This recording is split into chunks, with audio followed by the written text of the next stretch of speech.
How are you? I'm just kicking your credentials. My dog's saying yes to you as well. Well, we love dogs. We do love dogs. Dogs are God's spelled backwards, so it all works out. Right, and we have a whole animal ministry at Agape, so we're in love with all the pets. But I'm just letting people. I'm just reminding people as to who you are, and I also am reminding them that you're the series regular on Bounce TVs, Grown Folks, nominated for Best Actress in a Comedy Series by the Indie Spirit Awards, the executive producer and writer of the provocative relationship drama series, Craig Ross's Junior's Monogamy, and All Black TV. You're doing so much. And she's the founder. You are the founder of this and the CEO of Meditations. And I have some of that tea, by the way. Yes. With Karen, a high vibrational premium loose leaf tea company centered on intentional living. But I think people need to know I met you when you were 3 years young. Yes. But I have to start by saying I am so honored to be here. And what's funny is moments before we started this live, my ring light broke, right? Because, I have a ring light for this presentation. And I thought, what a beautiful metaphor for what you've been in my life, because I had two choices. I can go and panic, or I could just stay centered. And I think that is the legacy you've given to me all these years in terms of just knowing the truth no matter what. I mean, I did have a moment, and my mom was probably on this live, but I said, you know what? God is showing up, showing out. So that ring light doesn't compare to this light. So let's go ahead and let it shine. So that's what we're doing. So wait, you're looking fantastic. So I feel fantastic. Thank you. Since you shouted out your mom, I need to say who your mom is. Your mom is Reverend Cheryl Ward, who's had and continues to have a tremendous life career. Yes. And education in the legal justice system and as a minister here at Agape International Spiritual Center. And it was her that brought you to my office years ago. Yes. You were 3. And for some powerful prayer sessions. Yes. That has basically changed everybody's life in a very powerful way. And here I am interviewing her daughter. Yes. You've seen me through it all, Abba. I mean, every seminal moment in my life, from the prodigal daughter when I had my rough teenage years, when I'm sure my mom was calling you a lot for prayer. I remember those fortunately, days. we got through that, but you held the field for me so that I could come back in to an alignment with who I am. And so the other thing is, T, I grew up with T from my mother, who is I have to shout her out, the creator of the Oath of Manifestation. Right. And I grew up with meditation because of you. So my T is a combination of meditation. It's T and meditation. And so it was really important for me to make sure that you got that, because so much of who I am as a woman, so much of what I've been able to learn and love about myself comes from you. So yes, this is going to be a big love fest. I'm just letting y'all all know that's what's happening here for you. Well, God bless you. You said something about your troubled teens and going through that, and it reminds me, that religious people don't want to go to hell, but spiritual people have already been there. Right, for sure. And back again, exactly. Yeah, people that come to understand the spiritual nature of reality have gone through some dark moments. Yes. And discovered that there's a light in those dark moments. And that as we get refined by our dark moments, we emerge more buoyant, more luminous, more beautiful, more wonderful. So we're not trying to stop from going to hell, from an eternal damnation that doesn't even exist. Yes. We move through it and allow life to shape-shift us in a way that we become better versions of ourselves, which is what you've done. I mean, I have to say, I'm proud of you. Thank you. You're just, you're married, and Craig Ross Jr. is the individual that you're doing this series with. But you married us 10 years ago. Right. You just had your anniversary. You've got children, and you got a full-on career. Yes. And you're an entrepreneur. Yes. And you're staying close to your spiritual roots, which I imagine keeps you very balanced in all of the stuff that you have to do. It does. And what's coming to me is something that you always say, that, headlines are a prayer request. And that applies both in the media and what we see on CNN and in newspapers, but also the headlines of my life. And so I'm really coming to a place where I feel so good. I feel so good. It took a lot to get here. I went through that proverbial hell as you spoke about, but it's really just anchoring that knowingness that it's something new is trying to emerge through me. Yes. And that's constantly what I'm asking myself, with the help of, you know, my mother also, who's a huge influence. And so I want to just, in this moment, if you will, if you allow me, to have this very public love letter to you, Abba, my godfather, for the life that you live and the yes that you've said.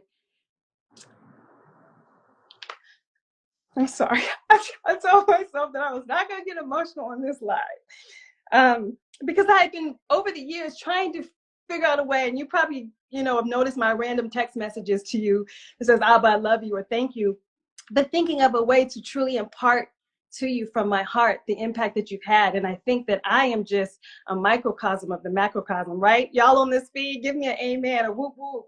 I see some hearts. They're talking to you. They're talking to you. Okay, great. Because your light and your life is so, there are no words. So I'm just honored to have this moment of exchange with you. Okay, we can carry on. Enough of my, I am too. I am too. I mean, to look at you from a little girl through teenagers, through womanhood, you know, and here I'm interviewing you because of the accomplishments that you have with your life. It's just very beautiful for me to witness that. Thank you. As you know, Wednesday, we're doing a great summit. Yes. The Into the Now Summit, saying yes to ourselves. And that's our birthday. It's my birthday, but the gift is for everyone. It's free. Mm-hmm. You know, so I wanted everyone to know that on Wednesday at 4 p.m. Yes. You know, you go to agapelive.com today and register, and you'll get to be with Sterling Brown and myself doing the interview, Queen Afua, Danielle Laporte, Neil Don the Walsh, Don Miguel, and a number of others, you know, Shaman Durek, Koya Webb. You know, it's going to be a very powerful day, but it's the gift to the community, you know, on honor of my birthday. But you said yes. Yes. You know, I want to ask you two questions. How would you define your yes? If you could define it in words. I know it's something that's difficult to articulate. Right. And two, you know, what did you have to overcome in order to embrace your full yes? I'm going to borrow something, you know, some iteration of what you said. It's ever expanding good. That is my yes. It's not getting snagged by the muck and the mire of you know, race consciousness, human consciousness, day-to-day living. And it's okay to be present with it. And that's what I've learned, that it's okay to have the bad days, to have the fear, to have the doubts, and to use that as an opportunity to go deeper into my knowing. So that's yes for me. Yes is yes, and yes is more yes. And so it's ever expanding, and it's infinite. And like, you know, we talk about, we know that the circumference is everywhere. I mean, there's no circumference, because universal presence, God, infinite energy, love, whatever name we may ascribe to it, really doesn't capture it. That's just what we have access to with our language. But for me, God is infinite. So my yes is just perpetually stepping into that.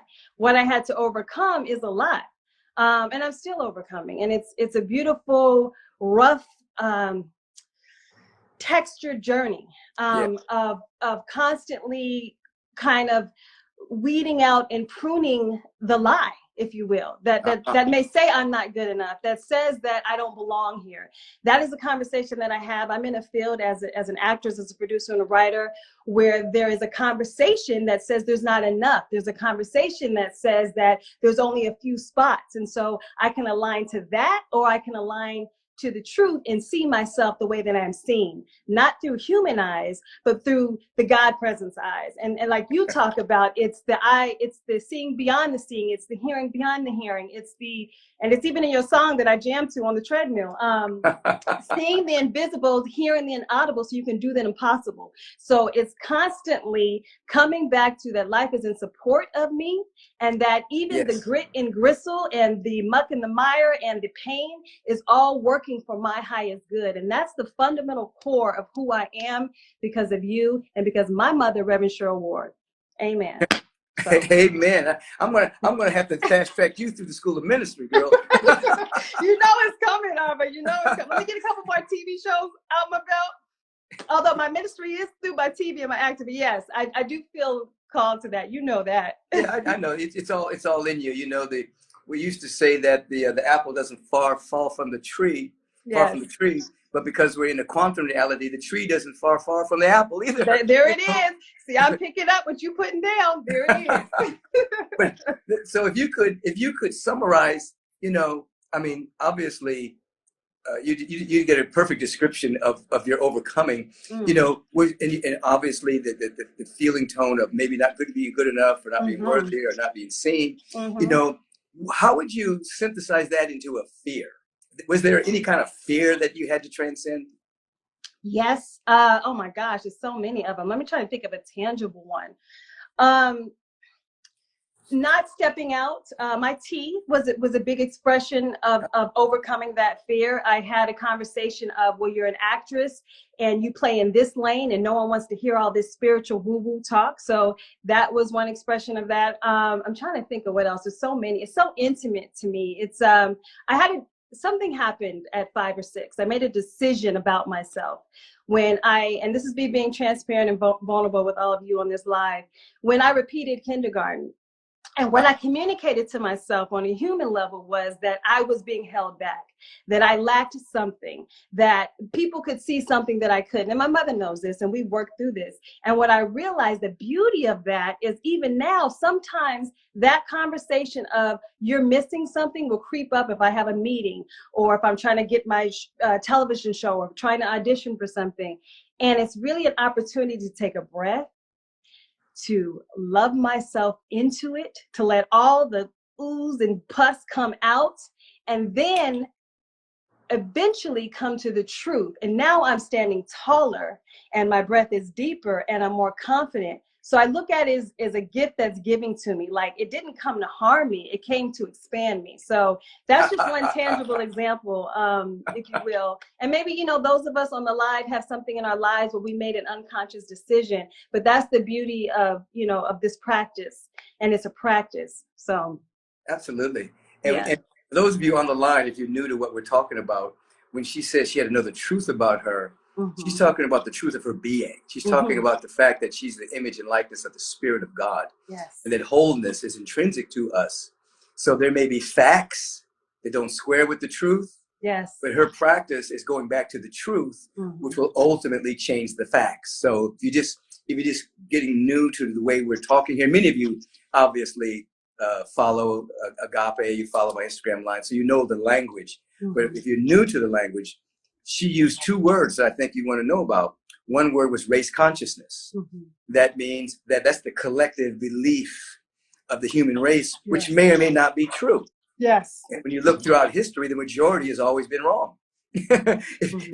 Oftentimes, if you're walking with the majority, you're in the wrong spot. Right. Because the majority oftentimes gets bamboozled by the media, bamboozled by the status quo, gets bamboozled by the next great thing to be afraid of. So you have to pull yourself out of the collective consciousness and go to the truth of your being, which is what she was just announcing. Now, Karen. Yes. I'm not going to ask you your age because I'm not interested.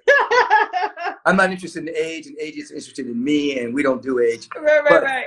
What would you, at this stage of your unfoldment, and your evolution, what would you tell the younger version of yourself right now? If you could talk to your younger self that was going through some of those dark moments, what advice would you give that individual? Oh, I would say, girl, it's gonna be all right. Like, I really would. I would, you know what, honestly, I would listen to her a little more. I spent a lot of time trying to push it away, trying to drink it away, trying to party it away. I would just be in it, be like, hear it, because there's a gift in it. There's a gift in that pain. There's a gift in that struggle. So I would be present with her, and I would let her know that it's all gonna be all right.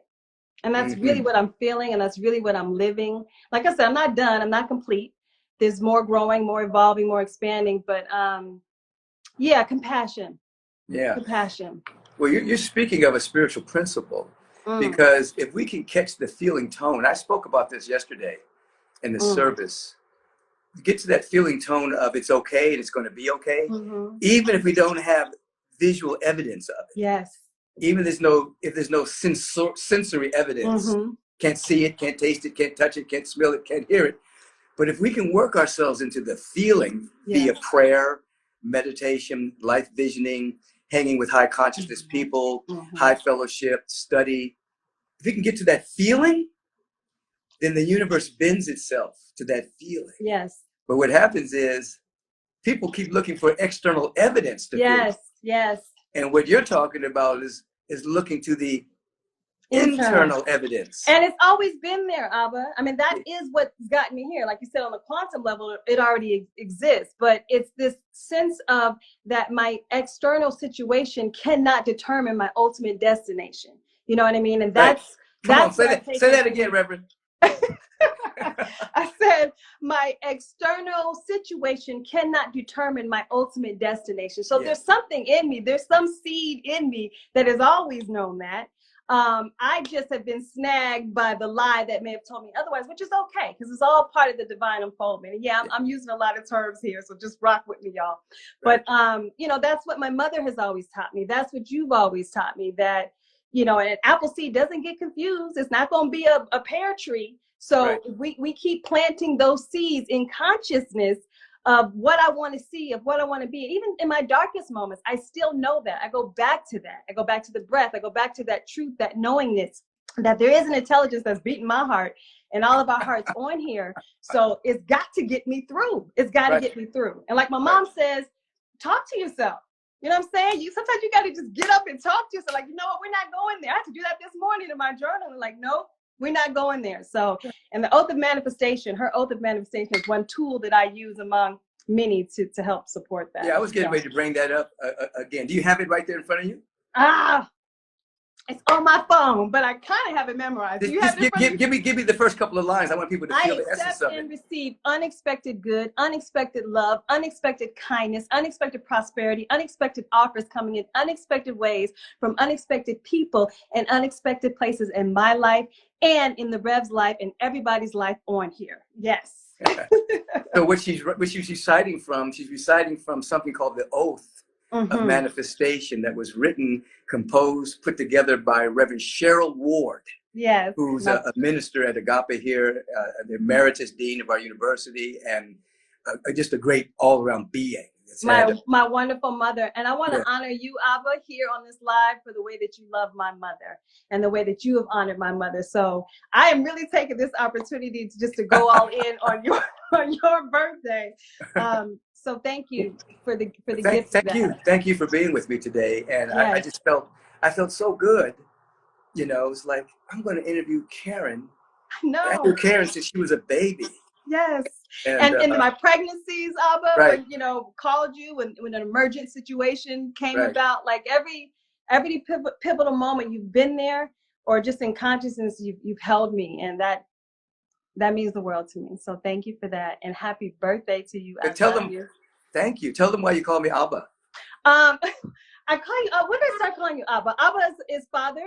And for those who don't know, our beloved Dr. Michael Beckwith is my Abba.